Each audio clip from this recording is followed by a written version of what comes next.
2020 March আর কি। ঠিক আছে, এইসব জায়গাতে দেখুন আমরা একটা কিন্তু 20 লেভেলে বা অক্টোবর, যখন 2020 অক্টোবর ছিল, এইসব লেভেলে কিন্তু আমরা একটা 22-এর একটা অ্যাভারেজ পি পাচ্ছিলাম। তো আমরা সেলসটা দেখে নেবো, সেলস গ্রোথ কি আসছে। হুম, এখানে ইন্টারেস্ট আর্ন হয়, কারণ কোম্পানি সেল করে না, ইন্টারেস্ট আর্ন করে ব্যাংকিং এর ক্ষেত্রে। তো ইন্টারেস্ট মোটামুটি ভালো আসছে, প্রফিট আফটার ট্যাক্স এর গ্রোথ আছে। ঠিক আছে, তো আমরা এবার এইচডিএফসি চার্ট খুলবো। তো আমরা কি দেখলাম, 20 স্যার লেভেলে। একটা কোয়েশ্চেন, স্যার একটা কোয়েশ্চেন করবো স্যার। স্যার বলুন বর্তমানে স্যার পিএসইউ সেক্টর যেগুলো রয়েছে দেখছি, সমস্ত ধরনের ব্যাংকিং এর ক্ষেত্রে দেখছি ব্যাংক অফ বরোদা রয়েছে, বা প্রত্যেকটাই বলুন। 52 উইকস হাইয়ের দিকে যাচ্ছে। পিএসইউটা হঠাৎ করে ওঠার পিছনে কারণটা কি স্যার? না, হঠাৎ করে হচ্ছে না তো, একদম ঠিকঠাক সময় হচ্ছে। রাকেশ ঝুনঝুনওয়ালা মরে যাওয়ার আগে কি বলে গেছিল মনে আছে ইন্টারভিউ গুলোতে? উনি কিন্তু হুম ফান্ডামেন্টাল অ্যানালিস্ট, শুধু ট্রেডার নয়। হুম কি বলে গেছিল? আমি পিএসইউ ব্যাংক, মানে পিএসইউ এর উপরে বুলিশ আছি। আর কিসের উপরে বুলিশ আছি? সিমেন্টের উপরে বুলিশ আছি। আর কিসের হ্যাঁ উপরে বুলিশ আছি? ইনফ্রাস্ট্রাকচারের উপর বুলিশ আছি। বলে গেছিল তো? হ্যাঁ মিলছে তো? হ্যাঁ মরে যাওয়ার পরও ওনার কাজ হচ্ছে। এটাই হচ্ছে ওনার দম। এবার হ্যাঁ, আমি পার্সোনালি ওনার থেকে, মানে ওনার ফিলোসফি থেকেও বিজয় কেডিয়া বা আদার্স যারা আছেন তাদেরকে আমি বেশি ফলো করি। এবার তাও, হুম এবার উনি এত বড় ইনভেস্টার, মিলে যাচ্ছে যত, আমাকে বলতেই হবে। ঠিক আছে, আমি তাই বলছি, মিলে তো হুম যাচ্ছে। কেন মিলছে? ফান্ডামেন্টাল হুম। চেঞ্জেস। পিএসইউ বলতে মানে ফান্ডামেন্টাল চেঞ্জেস ফার্স্ট কি আছে? সরকারের তরফ থেকে ব্যাড ব্যাংক, এটা একটা হ্যাঁ ফান্ডামেন্টাল চেঞ্জ আসে। ব্যাড ব্যাংকের কনসেপ্ট, আর এটা কাজ হুম। করছে। কাজ মানে করছে আমাদেরকে কিন্তু ব্যাংক, ইনিশিয়াল, হ্যাঁ। বলুন। আমাদেরকে ব্যাংক ব্যাংক অফ ইন্ডিয়ায় আমাদেরকে 2019 সালে যখন শেয়ার মার্কেট কিছু জানতাম না, হুম কিছু শেয়ার কিনতে বলা হয় স্টাফদেরকে। তো তখন আমরা হুম কিছু শেয়ার কিনি 80 টাকা দিয়ে, 110 টাকা দাম চলছিল, তো তখন বুঝতাম না। বলা হলো ডিসকাউন্টে দেওয়া হচ্ছে, তারপর আমাদের টাকাগুলো সবারই ফেসেছে। এবার আস্তে আস্তে কমে গেল, শেয়ারের ভ্যালুটা প্রায় 30 টাকা 32 টাকায় দাঁড়িয়ে। এতদিনের রিটার্নটা দিচ্ছে, সেভাবে দেখছি কিছু কিছু এখন আপনাদেরকে তো শেয়ার এতদিন মার্কেট ধরে রেখেছেন আপনি? লকিং পিরিয়ড ছিল, ওটা বিক্রি করা যেত না। ও ঠিক আছে, এক আচ্ছা বছর লকিং আচ্ছা পিরিয়ড আচ্ছা। ছিল, তারপর 80 টাকা থেকে নেমে আমরা 80 টাকা করে কিনেছিলাম। তো ওটা নেমে 30-32 টাকায় চলে গেছিল বলে বিক্রি করতে পারিনি আর। আমরা কিন্তু হোল্ড করে কত রেখেছিলাম। সালে? 2019, কত সালে? আচ্ছা 2019 সাল স্যার। 19 সাল থেকে এই 22-এ মাঝে একবার গেছিল 100 টাকা, তখন আমার ট্রেডিং অ্যাকাউন্ট ছিল না বলে বিক্রি করতে পারিনি আচ্ছা তখন। আচ্ছা তো আচ্ছা। ওই হ্যাঁ 500 পিসের মতন হোল্ড করা ছিল। তো আচ্ছা। বর্তমানে আমি ওই 85 এর কাছাকাছিতে 250 পিস বিক্রি করে বাকিটা রিজার্ভ করে রাখলাম, মানে কিছুটা ঠিক আছে প্রফিট। ঠিক আছে, কোনো ব্যাপার না। তো রাখুন সেভাবে রাখুন, ওটা দেখছি যে প্রফিট বুক করবেন না এখনো। যেটা বাকিটা আছে না, ওটাতে করবেন না এখনো। না ওটা ওই জন্য করছি না। আর বাকি আগে ফান্ডামেন্টাল জিনিসটা বুঝতাম না, এখন মানে যে ধারণাটা, একটা বেসিক ধারণা আপনার কাছ থেকে ক্লিয়ার হলো অনেক, যে ফান্ডামেন্টাল জিনিসটা কি। আগে আমরা কি টেকনিক্যালটার পিছনেই দৌড়ে যেত, যে টেকনিক্যাল চার্ট এই হুম বলছে, চার্ট ওই বলছে। ঠিক আছে, চার্টের সাথে যদি ইনভেস্ট ভবিষ্যতের জন্য, ফিউচারের জন্য ভাবতে হয়, সেক্ষেত্রে ফান্ডামেন্টালটাই মেন। তো এখানে দেখুন চার্ট আর ফান্ডামেন্টাল কি বলছে। এখানে চার্ট কিন্তু বলছে ও একটা রেজিস্ট্যান্স খাবে, কারণ আপনার মতো অনেকে ফেসে রয়েছে। ঠিক হুম। আছে, এই যে 19 সালে আপনাদের স্টাফদেরকে বলা হয়েছিল, স্টাফদের সংখ্যা কত? একটা অ্যাজুম করুন। আছে স্যার, কত মানে হবে? সাড়ে পাঁচের ব্যাংক ব্রাঞ্চ অফ আছে। হ্যাঁ, তো অল- বহুত স্টাফ, লাখের ওপরে ব্যাংক অফ ইন্ডিয়া। হুম তো হুম বহুত ভলিউমে এখানে কিন্তু আটকে রয়েছে অনেকে। ওই জন্য এখানে এত ক্লাস্টার তৈরি হয়েছিল। ঠিক আছে, হুম তো যাই হোক, তো এখানে কিন্তু একটা ভালো সেলিং প্রেসার পাবে। এবার এই বড় ক্লাস্টারকে যদি ও ভাঙতে পারে, এবার ভাঙতে হুম পারার যে কারণ, প্রাইস ভাগে কেন, দুটো কারণে। একটা হচ্ছে টেকনিক্যাল কারণ। টেকনিক্যাল কারণ মানে হুম কি? যেটার মধ্যে কোনো ফান্ডামেন্টাল রিজন নেই, ফান্ডামেন্টাল হুম কোনো আপগ্রেডেশন নেই, নিউজ বেস র্যালি বা পাম্প অ্যান্ড ডাম্প, এগুলো হচ্ছে টেকনিক্যাল কারণ। ঠিক আছে, হুম তো ফান্ডামেন্টাল কারণ এতদিন ছিল না, এখন ব্যাড ব্যাংকের কনসেপ্ট একটা ফার্স্ট আসছে। আর হুম সেকেন্ডলি কি আসছে? সেকেন্ডলি আমাদের আরবিআই, মানে আমাদের, মানে কেন্দ্রকে হয়তো আমরা অন্যান্য কারণে অনেক গালাগালি করি, কিন্তু কেন্দ্র অ্যাকচুয়ালি অনেক কিছু করছে।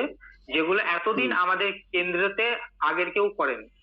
তো হুম। সেই রিফর্ম গুলো আসছে, আরবিআই এর তরফ থেকেও আসছে। আরবিআই এর উপরে কি আগে চাপ দেওয়া হতো। আরবিআই কিন্তু ওই, আমরা বলি ঠিকই কোর্ট, আরবিআই আর সরকার এরা তিনটা আলাদা এন্টিটি, কিন্তু হুম। অ্যাকচুয়াল তা ছিল না একটা সময়। হুম। কোর্টও তার বাইরে চলে হুম। যেত না। তো এখন অনেকটা পরিমাণে দেখছি আরবিআই নিজের মতো অনেক কাজ করতে পারছে। ঠিক আছে। হুম। আরবিআই খুব ভালো করে এইসব পিএসইউ ওর উপরে চাপ দিতে পারছে, আপনাদের অ্যাসেট ঠিক করুন, অ্যাসেট কোয়ালিটি ঠিক করুন, এই ঠিক করুন, হুম। ওই ঠিক করুন। ঠিক আছে, তার জন্য আমরা একটা কিন্তু আবার টান দেখতে পাচ্ছি পিএসইউ স্টকের উপরে। তবে হ্যাঁ, সমস্যা স্যার, কোথায়? স্যার ওর ভিতরে তো এনপিএ আছে স্যার। হুম হুম হুম। ওর উপর স্যার এনপিএ আছে, এনপিএ আর হ্যাঁ, প্রাইভেটাইজেশন। এনপিও থাকবেই ওই। এনপিএ কমাচ্ছে প্রাইভেট পিএসসি ব্যাংক গুলো। এনপিএ টা বেড়েছিল বলেই ও একটা সময় 591 স্টক এখন কোথায় গেছে? 48 টাকাতে। ঠিক আছে, এনপিএ টা কমছে কি করে? এমনি কি এনপিএ কমে যাচ্ছে না? ব্যাড ব্যাংকের যে কনসেপ্টটা ওটা ফর্ম হচ্ছে, কাজ করছে রাজবাবু। ঠিক আছে, ওটা কাজ করছে। যাই হোক, মার্জার এই মার্জার সেগুলো হচ্ছে। হুম, হ্যাঁ, মার্জার হওয়ার পিছনে কারণ কি? মার্জার হওয়ার পিছনে কারণ হচ্ছে সরকার এটাই বলছে, কস্ট কমে যাবে। ঠিক আছে, কারণ হয়তো মানে যতই হোক সরকারি ব্যাংক তো এমপ্লয়ীদেরকে হয়তো এত তাড়াতাড়ি বার করতে পারবে না, তো সরকার করবেও না এত তাড়াতাড়িতে। কিন্তু সরকার কি বলছে? ব্যাংক অফ ইন্ডিয়া এখনো মার্জ হয়নি ব্যাংক অফ ইন্ডিয়া। হবে হবে, চাপ নেই, হয়ে যাবে। কিন্তু সরকার কি বলছে, যদি আমরা দুটো তিনটে ব্যাংকে একসাথে করে দিই তাহলে কি হবে, আমাদের অ্যাসেট আমরা একটা পেয়ে যাবো একটা হিউজ পরিমাণে, যেটাকে ফার্দার আমি লাগাতে পারবো কাজে। আর সাথে কি হবে, আমাদের যে সিস্টেমটা, এই যে ব্যাংকিং সিস্টেম কারা তৈরি করে? টিসিএস ফিসিএস তো তৈরি করে। তো আপনি ভাবুন না, পাঞ্জাবকে একটা আলাদা টিসিএস এর থেকে কিনতে হচ্ছে, ব্যাংক অফ ইন্ডিয়াকে আবার টিসিএস এর থেকে কিনতে হচ্ছে। তো তাতে কি হচ্ছে, ইয়ে বেড়ে যাচ্ছে। অ্যাকচুয়াল তো সরকারের আন্ডারেই সবকটা ব্যাংক। তো আমার না পিউসোর মধ্যে পাঞ্জাব ব্যাংকটাকে খুব ভালো লাগছে। আপনারা চার্টটাও দেখবেন, ফান্ডামেন্টালটা একটুখানি নজর রাখবেন। যাই হোক, এডুকেশন পারপাসে বলছি। তো সেই কারণের জন্য কি হচ্ছে, ওদের খরচাটা কিন্তু অ্যাকচুয়াল আমরা দেখতে পাচ্ছি না খরচা কমছে, কিন্তু অ্যাকচুয়াল কমছে। এটা কিন্তু লং টার্মে আমরা কিন্তু ইয়ে করতে পারবো।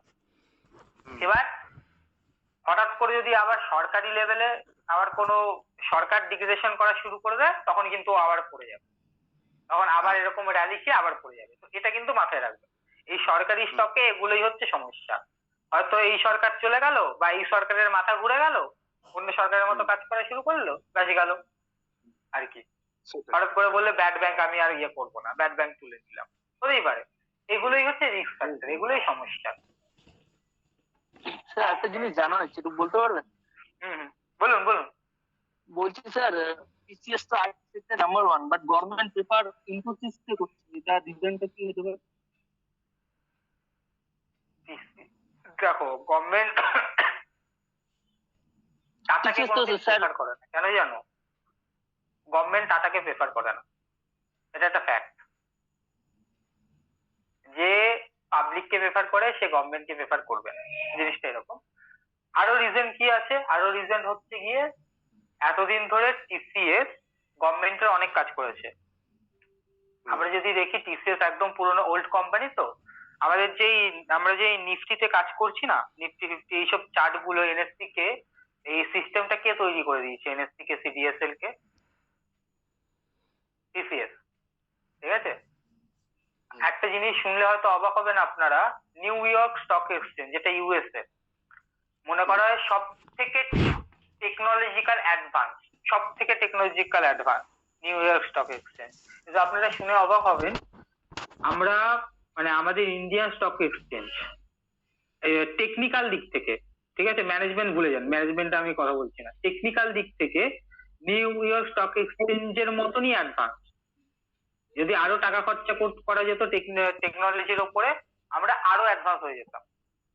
ঠিক আছে, তো যাই হোক, তো এই চার্ট ফাটের এই ডাটা ফাটা গুলো এত রানিং ফানিং হয়, তো এত তাড়াতাড়ি সার্ভার গুলোকে মেরামত করতে হয়, সার্ভারের ডেপ্রিসিয়েশন হয়, কে করে? টিসিএস করে গেছে এতদিন। তো এতদিন ধরে বড় বড় কাজ, যেসব কাজ ছিল টিসিএস করে গেছে 2010-20 অব্দি, এখন ইনফোসিস করছে। এবার সরকারের ব্যাপারটা আরেকটা কি থাকে, সরকারের ব্যাপার থাকে হচ্ছে যে আমি যেহেতু সরকার, আমি সবাইকে কাজ দেবো, সরকারের এরকম একটা মেন্টালিটি রাখতে হয়। তো যেহেতু এতদিন ধরে টিসিএস করেছে,